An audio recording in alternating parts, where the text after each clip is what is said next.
Canto 12 of the Purgatory begins with Dante and Oderisi both crouched low. Oderisi by the visible sight of his burden, Dante by implication feeling the burden of his pride as well. And so they're both sharing this experience of realizing that pride actually constrains your worldview because you make the mistake of thinking that your gift, your fame, your ability is the most important thing in the cosmos, and only just begin to sense that actually that limits your view of the cosmos. It not only makes you bend double so you can only see the floor in front of you, but means that you don't see the rest of the world that you otherwise might. But it's described in quite hopeful terms. Dante, the poet, uses two metaphors. One is that he says that he shares the yoke of Oderisi. So they are bound together. Remember, yoke and yoga. These are the exercises you have to do in order to move on. So there's a sort of sense of discipline here.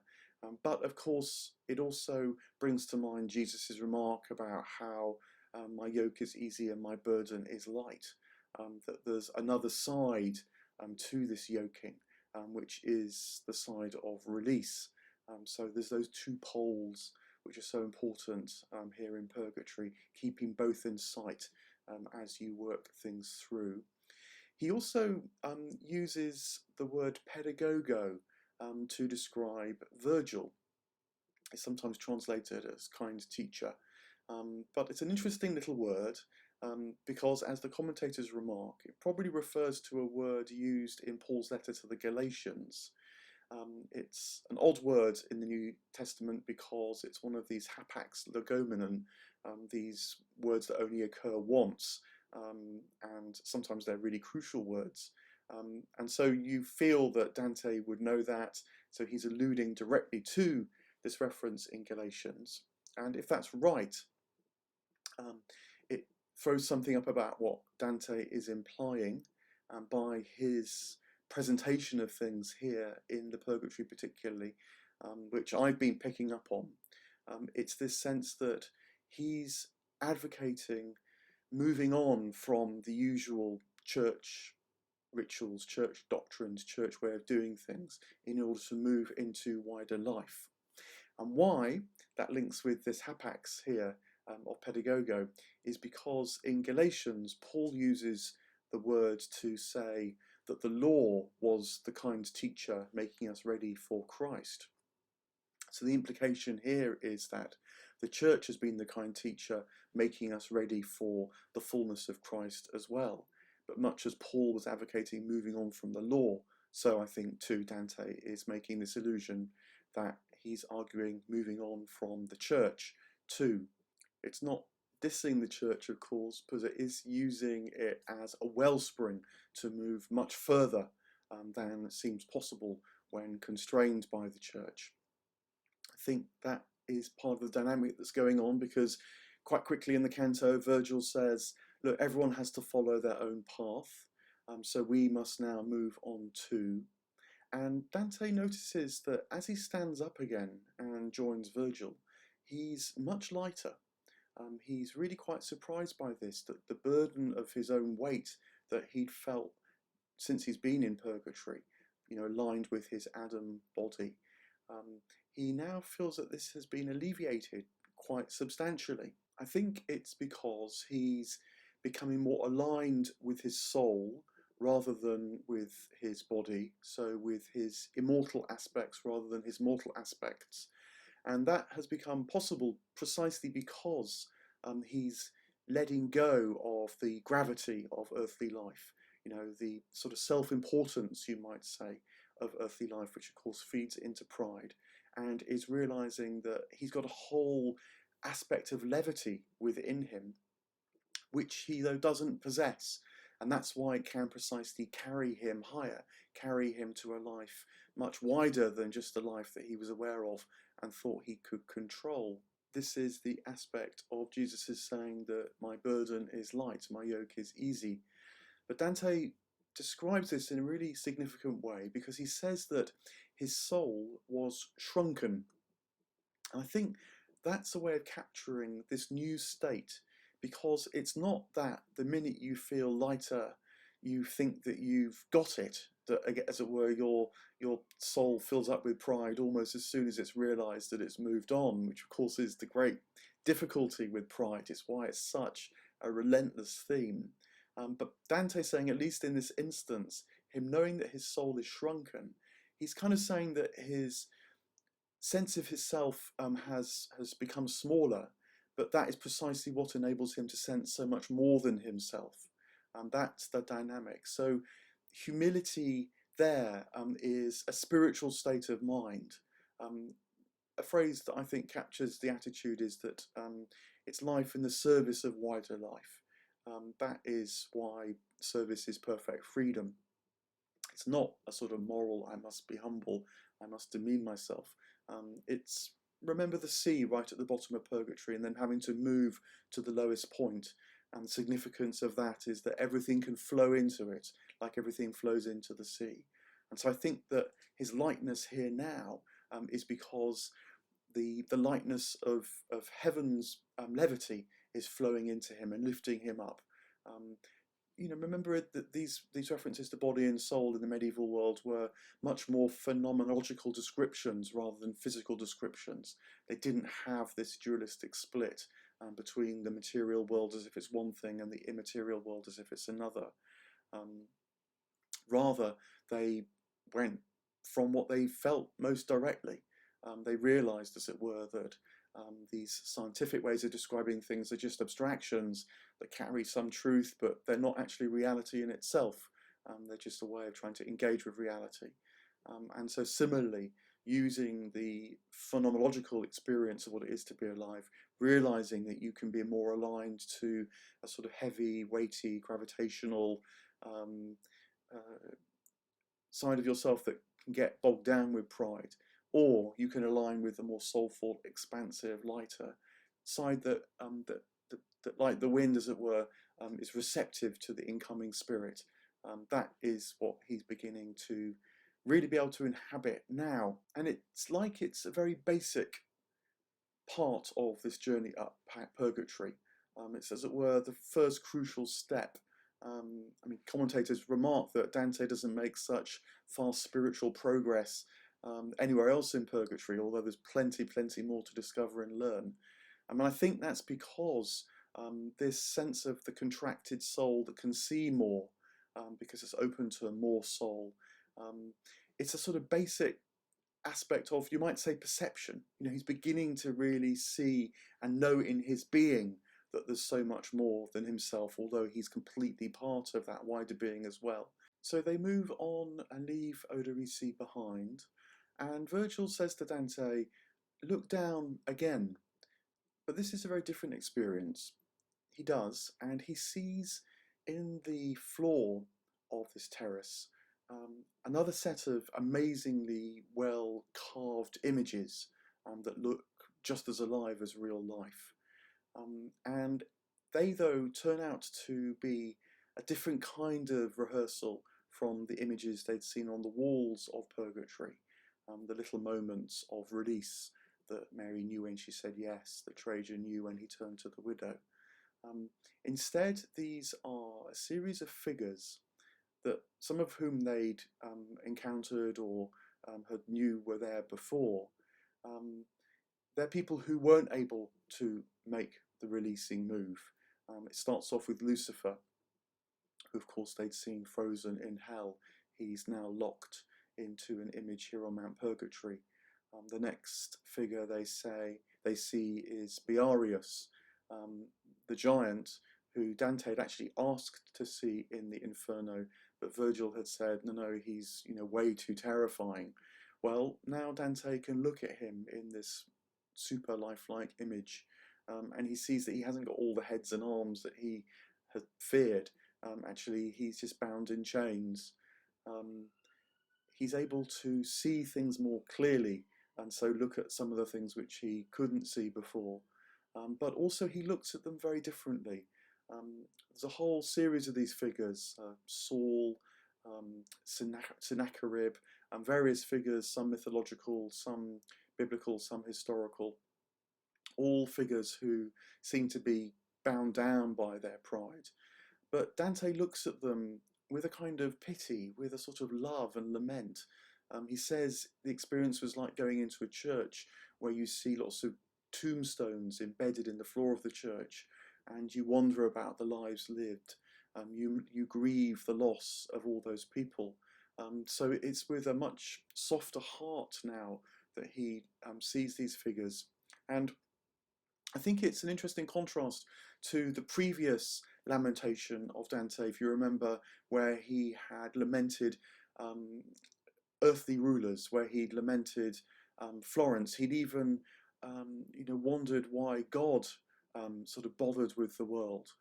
That deep grief which he felt for his earthly life. It was bitter, it was sarcastic before, even though it was fully heartfelt and passionate. It was a necessary step, I think. And partly it makes now way for a different kind of lament, one which is much softer, is able more, you might say, to let go, even as it feels its passion.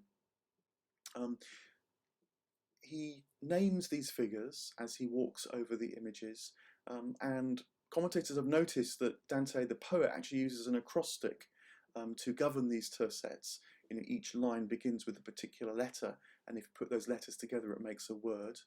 The word it makes is uomo, which is the generic word man, meaning humankind. So it turns this into a sort of liturgy of lament. And again, it's like a new liturgy. It's one that is suitable for Dante's eyes. It's absolutely to the point in this moment.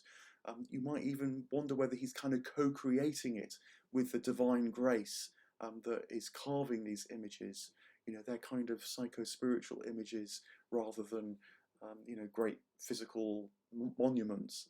He can understand now the subtlety of pride, which is the reality of pride, in fact, not all the monstrous fantasies and scary phantoms that he'd imagined it to be. And he can do so by looking downward, looking inward, not just sort of looking upward, haughtily looking outward. And I think also this kind of sense of liturgy amplifies what it means to move on from what the church has otherwise offered, because this is a practice which is made in the moment, where the soul is at, by grace itself, enabling the individual to move on. So it's a meeting of the state of mind that the individual has themselves sort of worked on, as Dante has worked on his pride, held himself in a state where his pride has significantly lessened, and in that very moment, that means there can be an influx of grace, an influx of divine soul. So that's part of this dynamic of expansion as well.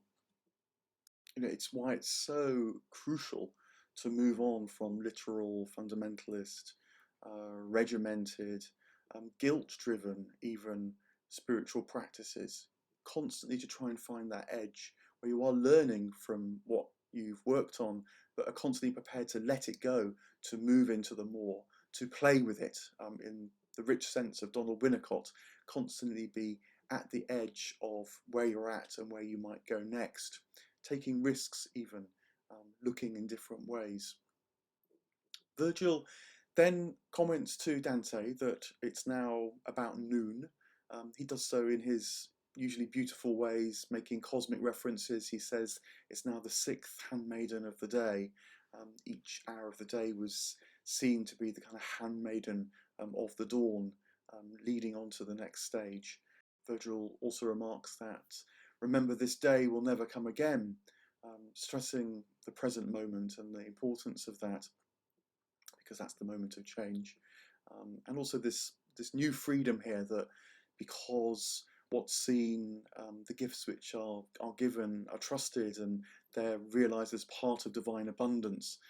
They don't need to be held onto and possessed. You're constantly free to keep moving. Life becomes more dynamic, in fact, as spiritually one moves on. But Virgil is making these remarks about the time of day because it's also the time, the moment now, where another angel will appear to Dante. Um, this one's a bit different. It's like you get the sense that it's sort of ready to appear, just wanting to appear, in fact. And I think it's wanting and ready to appear because Dante is able to receive its ministrations. What happens is it swoops down and one of its wings brushes Dante's forehead. Um, it turns out that with the brush of the angel's wing, one of the P's which had been inscribed on Dante's forehead has been erased. And it's a really lovely moment. Dante describes its radiant face. Interestingly, he doesn't remark that he can't look into the face of the angel. He doesn't actually say he does, but the light isn't so dazzling that he immediately thinks he must turn away. His sight is beginning to develop as much as anything else. The angel is also described as like one of the morning stars, which I think is a good image for now too, because a morning star is beautiful, but of course it heralds the dawn. It sparkles only because it reflects a greater glory about to appear. And so angels are beautiful, radiant, astonishing creatures, but completely humble too. And the reason why they're so light and amazing is because they're humble. They're full up as they possibly can be with divine grace. The angel also makes a remark, which is worth noting, that he says, "O human beings who are made to fly upwards, how easily, as it were, you're knocked to one side by even a breath of wind." It's, I think, an intimation of what it's like on the other side of this purgation, on the other side of this letting go, finally, of that which had been so heartily clung to. The intimation is, why did I even bother clinging to that at all? What was that even all about? Um, it seems now like I was completely pushed off course by a breath of wind and forgot that I was destined to fly upwards. So the angel's remark is both a lament, but also a kind of prophecy of how things are going to increasingly be for Dante as well. The angel guides them now, moving up towards the second terrace, and there's a nice reference to a beautiful church in Florence. If you've ever been to Florence, you'll know that there's a church on the other side of the Arno from the town centre, San Miniato del Monte, and you can climb up quite a steep hill there, and this is very beautiful church with the most famous, in fact, view of Florence that stretches out before it. So if you have that in mind, it's a rather nice allusion to the sense of this moment. In fact, it is a climb, but my goodness, it takes your breath away when you look over your shoulder and see. That is what grace enables you to see once you put in your bit of effort. And then Dante hears a new song. He hears being sung the words, "Blessed are the poor in spirit." And I think that he hears them now because he can really hear what they mean. I read this as very significant that what's not being sung is "Blessed are the poor," which is one version of this beatitude, but "Blessed are the poor in spirit." And because it's poverty of spirit that enables you to see the richness of all creation. Again, this inner dynamic when pride undoes itself. And it's not, I think, the other way that sometimes this beatitude is read, particularly here now, which is just referring to material poverty. I think material poverty can be linked to spiritual poverty because then people don't think, never trusted that the world and all its material benefits could really provide them with any liberty or even much relief. So, the physically poor are more perhaps inclined to look to the spiritual for life in all its fullness, whereas we who have plenteous material goods easily get blinded to that. But Dante hears the inner truth here now. It's not that the gospel has a bias to the physically poor, a point which I've made before, and I think really traps lots of church people these days. Rather, it's spiritual poverty which leads to divine richness, you might say. That's the crucial dynamic. And that is what Dante can hear, can see, can really receive and understand. And so, in this psycho-spiritual world, he tunes into it now. He's become aligned to this song, which maybe has always been sung all around us, but it comes into focus for him now. And the canto ends with a lovely moment, in fact, because Virgil then tells Dante that the angel came and wiped off one of the P's on his forehead. Dante hadn't quite realised what had actually happened, and he raises his head to his forehead because, of course, he can't see, hasn't got a mirror, and feels that there are now only 6 P's there. And Virgil looks at Dante doing this, as if Dante can hardly believe that these changes are coming about. These are, in a way, the first really felt substantive changes that Dante has noticed on all his journeys, for all the insights, for all the experiences, for all the realizations he's had, is now becoming manifest. And there's a lovely touch when Virgil is said to have smiled at Dante as they share this realization together. And I think, of course, that Virgil smiles because he too understands something of the operations of grace.